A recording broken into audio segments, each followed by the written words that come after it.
नमस्कार, मैं मोहम्मद इमरान। एक वक्त था जब व्यापारी बिजनेसमैन जीएसटी को लेकर काफी उत्साहित थे। उनमें जिज्ञासा थी जल्द से जल्द लागू हो और अलग अलग प्रकार के टैक्स से उनको मुक्ति मिले। मगर जिस वक्त गुड्स एंड सर्विस टैक्स को कांग्रेस सरकार ने लागू करने के लिए कदम उठाया, तब विरोध शुरू हो गया।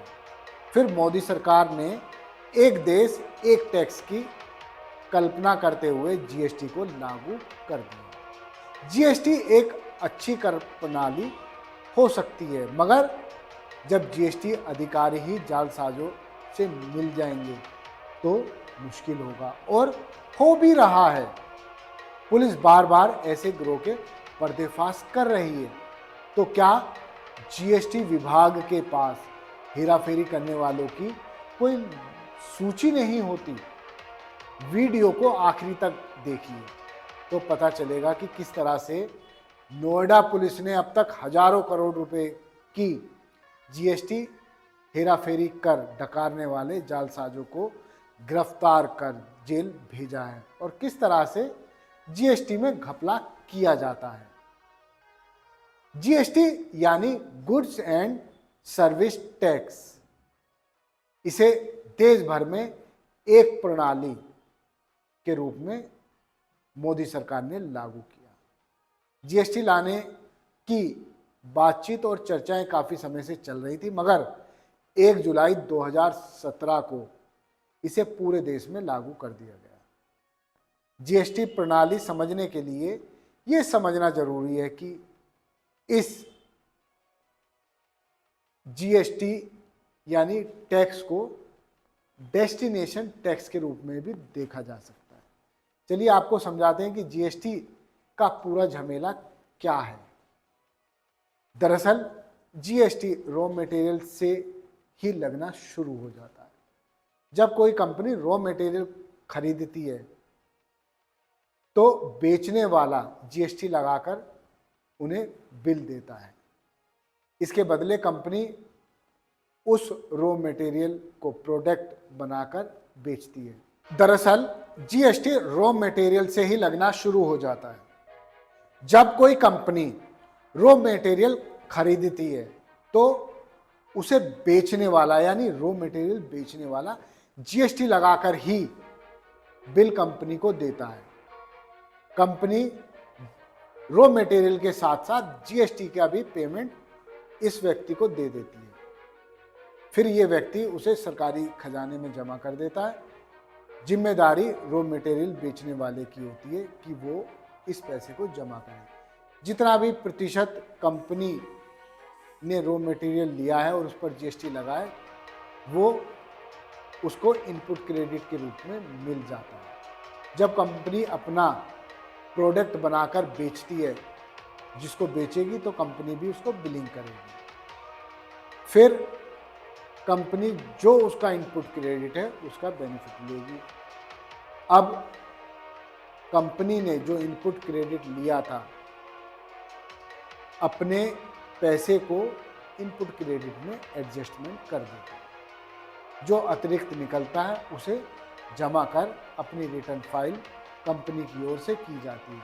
आखिरी में जो व्यक्ति प्रोडक्ट को कंज्यूम करता है यानी इस्तेमाल करता है, उसे जीएसटी इनपुट क्रेडिट नहीं मिल पाता। कुछ केस में मिल भी जाता और कुछ केस में नहीं भी मिलता। एक नियमों की बड़ी किताब है जिसे समझना जरूरी है। किस कंज्यूमर को इनपुट क्रेडिट मिलेगा और किसको नहीं मिलेगा, ये सब इस मैनुअल में लिखा हुआ है। अब बताते हैं हम आपको कि जीएसटी फ्रॉड आखिर कैसे किया जाता है। गुड्स एंड सर्विस टैक्स यानी जीएसटी में व्यापारियों का काम आसान तो किया, लेकिन बढ़ा भी दिया है। हेराफेरी होने लगी है। वह किसी ना किसी दिन सरकार की गिरफ्त में आ जाते हैं। लेकिन जो व्यापारी ईमानदारी से काम कर रहे हैं वो भी कहीं ना कहीं फंस जाते हैं। उन्हें कोई दूसरा व्यक्ति चूना लगा जाता है। फ्रॉड करने वाले फर्जी बिलिंग करते हैं और फर्जी बिलिंग करने वाले इनपुट क्रेडिट लेकर फुर हो जाते हैं। ऐसा सालों तक चलता है। फिर पता चलता है कि कंपनी फ्रॉड थी और बिलिंग करने वाला भी व्यक्ति फ्रॉड था।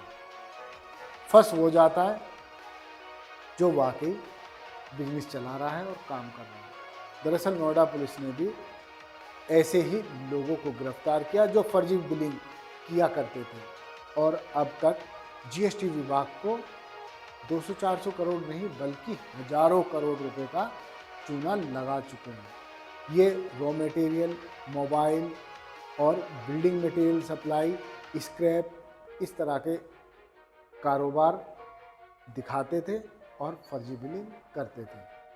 आप देखिए कि पुलिस अब तक इस पूरे नेक्सस का काफ़ी बड़े स्तर पर खुलासा कर चुकी है। हरिश्चंद्र कहते हैं कि अभी भी इस गिरोह के कई सदस्य फरार चल रहे हैं। डीसीपी नोएडा हरिश्चंद्र लगातार जीएसटी फ्रॉड करने वाले गिरोह के पीछे लगे हुए हैं और एक के बाद एक खुलासे होते जा रहे हैं।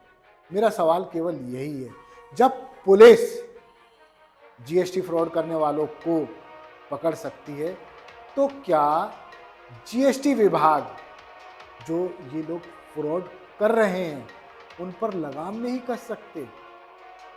यदि आप ईमानदारी से काम कर रहे हैं, बिजनेस कर रहे हैं और आपने 3 महीने की रिटर्न भरने पर पैसा जमा नहीं किया तो आपका जीएसटी नंबर ब्लॉक हो गया। मगर आप देखिए ये फ्रॉड करने वालों के जीएसटी नंबर सालों से चले आ रहे हैं।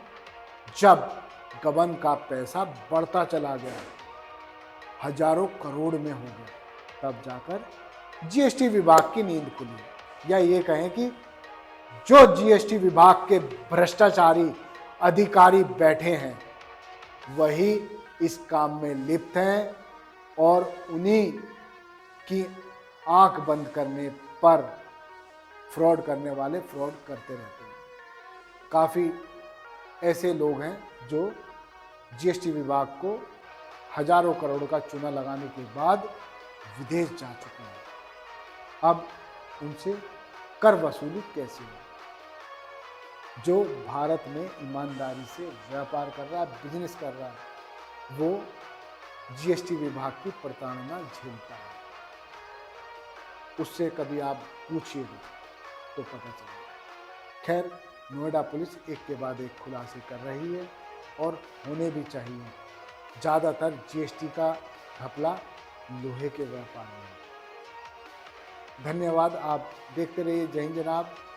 चैनल को लाइक और सब्सक्राइब करना ना भूलें। जय हिंद।